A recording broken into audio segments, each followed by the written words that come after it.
खुदा चाहता है कि जब हम दुआ करें हम आज़ाद हों। वो चाहता है कि हम बगैर किसी ऐसी चीज़ के जो हमें खुदा से बात करने के लिए रोकती है, आज़ादी से दुआ करने के काबिल हों।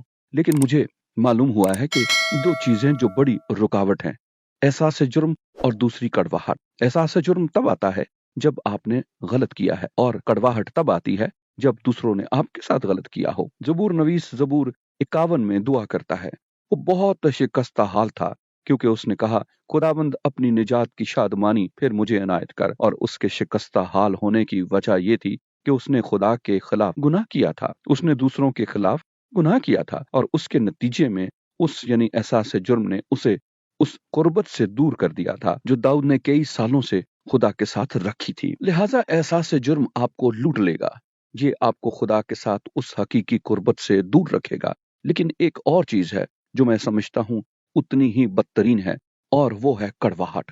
आप देखते हैं, एहसास से जुर्म उससे पैदा होता है जो आप गलत करते हैं, लेकिन कड़वाहट तब पैदा होती है जब दूसरे आपके साथ बदी करते हैं और आप उन्हें मुआफ नहीं करते। ये आपको कैदखाने में डाल देगी। मेरा मतलब है, यीशु ने एक शख्स के बारे में तमसील बताई जिसने मुआफ करने से इनकार किया और कैदखाने में डाला गया।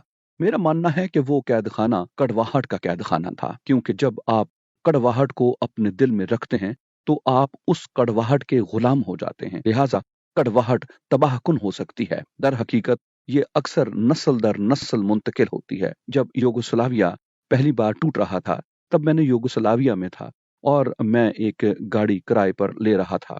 मैं गाड़ी के किराए के काउंटर पर था और काउंटर पर मौजूद लड़के ने मुझसे सर्बों और करातियों के माबैन होने वाली जंग के बारे में पूछना शुरू कर दिया। लेकिन मैं इस बारे में सुन चुका था और मैं किसी सियासी गुफ्तगू में शामिल होना नहीं चाहता था।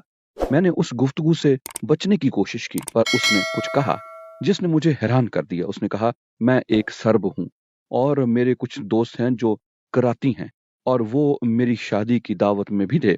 उसने कहा, लेकिन मैं 1 मिनट में उन्हें मार दूंगा। मैंने कहा, क्या? मैंने कहा, क्यों? और उसने दूसरी जंग अजीम के बारे में बात करना शुरू की। अब ये लड़का मुझसे छोटा था और दूसरी जंग अजीम के आसपास भी न था। बस मैंने कहा, अच्छा तो क्यों? और उसने इस बारे में बात की कि उसके माँ बाप और दादी दादा के साथ क्या हुआ था।